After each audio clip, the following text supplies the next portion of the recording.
जात प्रतिभा से नहीं बनता, बल्कि काबिलियत को वास्तविक रूप देने और पूंजीकृत करने से बनता है। हर लम्हे के लिए शुक्रगुजार रहो।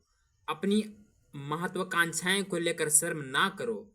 अपने अंदर की सोई हुई रचनात्मकता, आग और काबिलियत को जानने की अपनी प्राथमिकता बनाओ। यह बहुत जरूरी है, क्योंकि प्लेटो ने हमें खुद को जानने के लिए प्रेरित किया। हम कौन हैं और हम क्या प्राप्त कर सकते हैं के बारे में एक कहानी को हम जिस तरह से अपनाते हैं और फिर उस पर चलते हुए अपनी कल्पनाओं को हकीकत में बदलते हैं, उसे स्वपूरित आकाशवाणी कहते हैं। अगर आप ऐसी मान्यता के साथ चलते हो कि आप में सर्वश्रेष्ठ बिजनेसमैन बनने के गुण नहीं है या अपनी कला का विशेषज्ञ नहीं बन सकते, तो आप वहां पहुंचने का रोचक सफर शुरू भी नहीं करेंगे। और विश्व स्तरीय होना एक प्रक्रिया है, कार्यक्रम नहीं। आज है the 5 AM club, doctor robin Sharma द्वारा लिखा गया बुक द 5 AM क्लब का 10वां अध्याय, जो हम आज आप लोगों के सामने पढ़कर बताएंगे। और ये बहुत ही रोचक बुक है। इसमें आप इस बुक को आप सुनेंगे तो इतना मजा आएगा जो आज तक आपने कोई बुक पढ़ा नहीं होगा। तो चलिए देरी नहीं करते हुए सीधे मुद्दे पर आते हैं। प्राकृतिक पद्धत जीवन छोटा है, मगर एक बेहतरीन जिए गए जीवन की याद अनश्वर है, सीसेरो ने कहा। जब उद्यमी और कलाकार हाथों में हाथ लेकर समुद्र तट पर पहुंचे तो सूर्यास्त दर्शनीय था। श्रीमान रायली पहले से ही वहां रेत में आंखें बंद कर उनका इंतजार कर रहे थे। उन्होंने कमीज नहीं पहनी थी, जादूगर की तरह के शॉर्ट्स पहने हुए थे और उनके पास गोताखोरी में इस्तेमाल होने वाली रबर ट्यूब थी। जैसे उन्होंने आकाश की ओर इशारा करते हुए विजय का चिन्ह दिखाया, एक सहायक उसके घर से दौड़ता हुआ दिखाई पड़ा। काले रंग के चमड़े के बस्ते से 3 कड़क कागज निकालकर उद्योगपति को सौंपे गए। अस्टोन राय ने झुककर उनका अभिवादन किया। बाद में उसने उनके दोनों शिष्यों को एक एक कागज थमाया। ठीक सुबह के 5 बज रहे थे। अरबपति ने एक सीपी उठाई और उसे पानी की ओर फेंका। ऐसा लग रहा था मानो उसके दिमाग में कुछ गहन चल रहा है। आमतौर पर दिखने वाला हल्कापन, उत्सवपूर्ण मिजाज और अजीबोगरीब हरकत सब गायब थी। आप ठीक है, उद्यमी ने हालचाल लेते हुए अपने कंगन को छुआ, जिस पर लिखा हुआ था, सीधे भीड़ में घुस जाओ, उठो और कुचल दो, मैं मरने पर ही सोऊंगी। उद्योगपति ने अपने कंगन के शब्द पढ़े। उसने अपने होठों पर उंगली रख ली। तुम्हारे मरने पर कौन रोएगा? उसने पूछा। क्या? कलाकार ने चौंकते हुए पूछा। तुम्हारे न रहने पर तुम्हें जानने वाले क्या बात करेंगे? अरबपति ने स्पष्ट रूप से कुशल अभिनेता की तरह पूछा। तुम ऐसे जीते हो मानो तुम हमेशा के लिए जीने वाले हो। क्षण भंगुरता का ख्याल कभी तुम्हारे विचार में नहीं आता। तुम समय को ऐसे लूट रहे हो मानो तुम्हारे पास बहुत अधिक मात्रा में हो, जबकि कोई भी दिन तुम्हारा आखिरी हो सकता है। ये आपके विचार है, बेहतरीन, कलाकार ने कहा। अरबपति हल्का शर्मिंदा दिखा। काश नहीं, एक दर्शनीय सेना के हैं। ये उनकी पुस्तक on the shortness of life से उद्धृत है। तो हम इस खुशमिजाज दिन में मौत के बारे में क्यों बात कर रहे हैं? उद्यमी ने थोड़ा असहज होते हुए पूछा। क्योंकि हम में से जीवित अधिकतर लोग यही सोचते हैं कि काश उनके पास और अधिक समय होता, फिर भी हम समय व्यर्थ मांगते हैं। मौत का ख्याल हमें उन चीजों के बारे में ध्यान करने को मजबूर करता है जो अहम है। तुम किसी भी तरह के डिजिटल विकर्षण को अपने जीवन के अनमोल लम्हों को चुराने से रोकते हो। तुम जानते हो तुम्हें अपने दिन कभी नहीं मिलने वाले। अरबपति ने दोस्ताना पर दृढ़ तरीके से पूछा। मैंने कल अपनी मुलाकात के बाद चेसिंग डेलाइट दोबारा पढ़ी। यह मुख्य कार्यकारी अधिकारी यूजीने ओकेली की जीवनी है, जिनके पास बहुत कम समय बचा था। जब उन्हें पता चला कि उनके दिमाग में 3 गांठें, तो उन्होंने क्या किया? कलाकार ने नरमी से पूछा। उन्होंने उसी कर्मवागिता से अपने अंतिम दिनों में व्यापार को चलाया जैसे चलाया करते थे। और ओकेले ने विद्यालयी कार्यक्रमों के लिए समय निकाला जिसे वे अक्सर छोड़ दिया करते थे। परिवार के साथ बाहर गए जिसे वे अक्सर नकारा करते थे, और दोस्तों से मिले जिन्हें वे भूल चुके थे। किताब के एक हिस्से में उन्होंने बताया कि कैसे उन्होंने अपने एक दोस्त से रमणीय स्थल पर घूमने के लिए पूछा और यह उनका पहला और आखिरी मौका हो सकता था जब वे इस तरह से आराम में से लटक रहे थे। दुखद उद्यमी ने दुखी होते हुए उनके कंगन को छूकर कहा। उनके चेहरे पर सिकन साफ दिख रही थी। फिर कल रात मैंने अपनी पसंदीदा फिल्मों में से एक the diving well and the butterfly देखी। अरबपति ने कहना जारी रखा, यह भी एक सत्य घटना पर आधारित है जहां एक आदमी दुनिया की आखिर पर था। फ्रांसीसी पत्रिका एले का मुख्य संपादक था। जिन डोमिनिक बॉबी के पास सब कुछ था और फिर लकवे के कारण उनकी बाईं आंख की पुतली को छोड़कर उनके शरीर के सभी मांसपेशियों ने काम करना बंद कर दिया, पर उनका दिमाग अभी भी ठीक तरह से काम कर रहा था।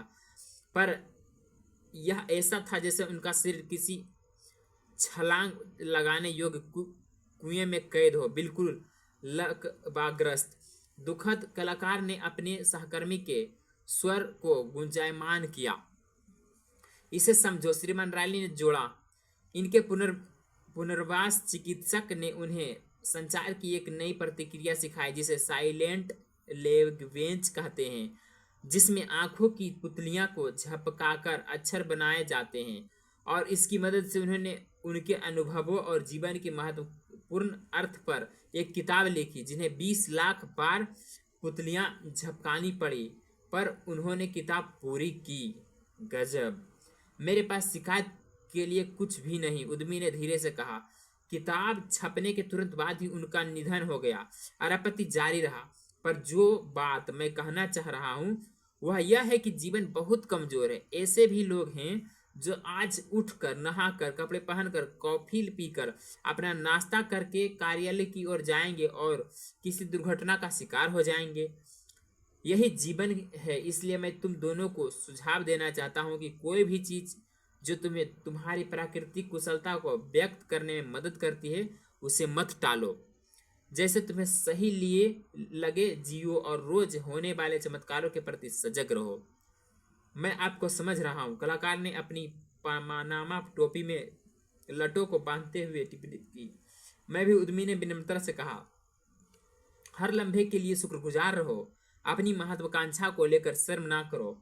अपने अंदर की सोई हुई रचनात्मकता, आग और काबिलियत को जगाने को अपनी प्राथमिकता बनाओ। यह बहुत जरूरी है क्योंकि प्लेटो ने हमें खुद को जानने के लिए प्रेरित किया। वे अच्छे से समझते थे कि हमारे अंदर कुशलता का भंडार है जिसे हासिल करना ही होगा। फिर उनके क्रियान्वयन से हम ऊर्जात्मक, खुशहाल, शांतिपूर्ण और अर्थपूर्ण जीवन जी पाएंगे। अपने अंदर की छिपी हुई ताकत को नकारना, अपनी अप्रयुक्त काबिलियत, ना अपनाई गई निडरता और झुंझलाहट और अज्ञात कुशलता की उदासीनता दर्द की बीजारोपण करती है।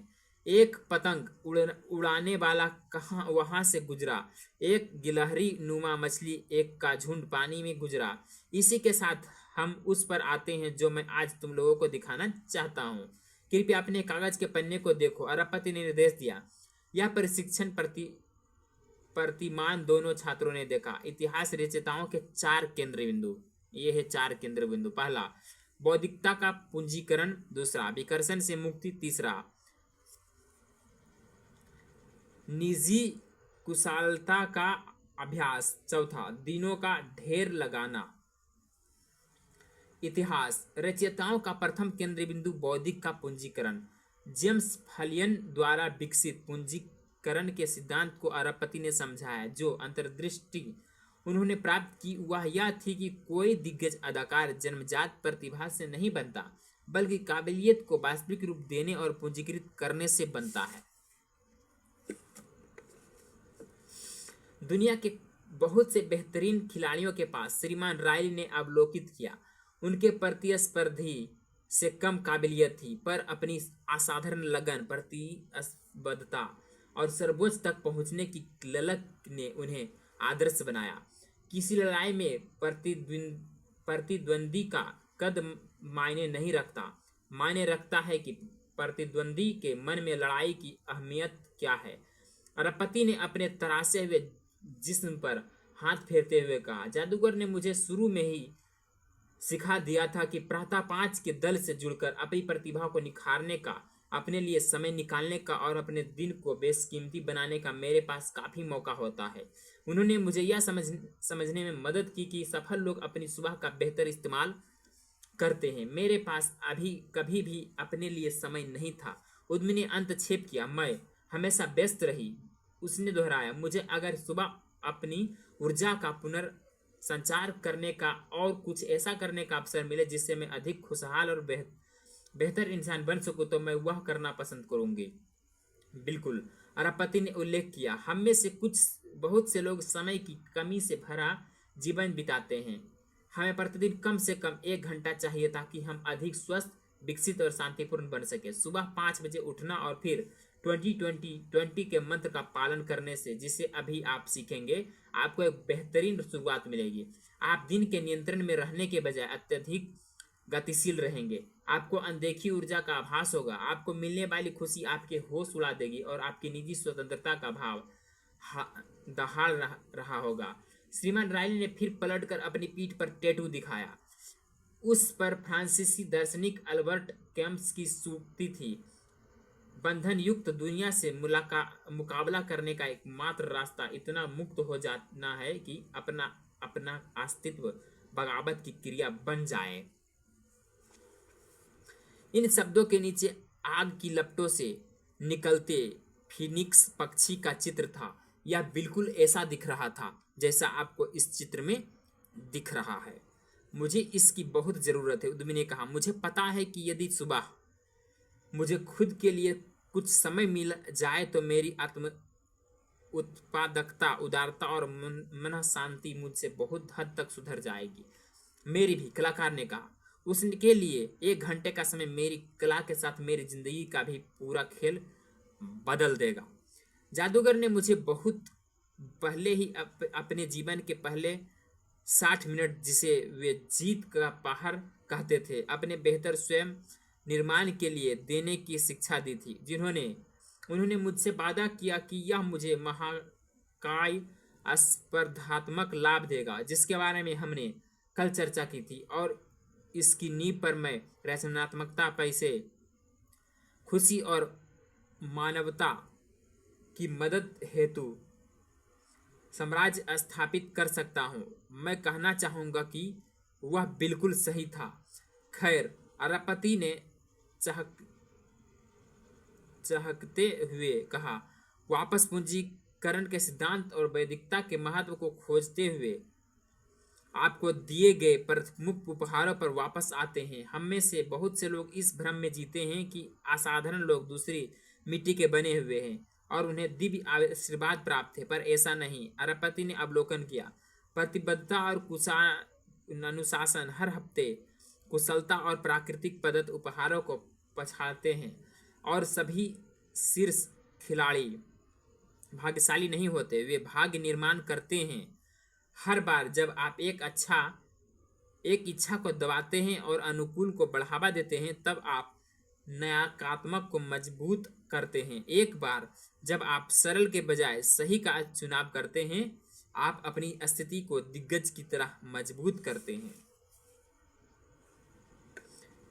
तो आज के लिए इतना ही रहने देते हैं। अगर जो आपको यह वीडियो पसंद आया हो तो लाइक और सब्सक्राइब जरूर करें। फिर मिलते हैं अगले वीडियो में और एक नई अनोखी चीज सीखने के साथ।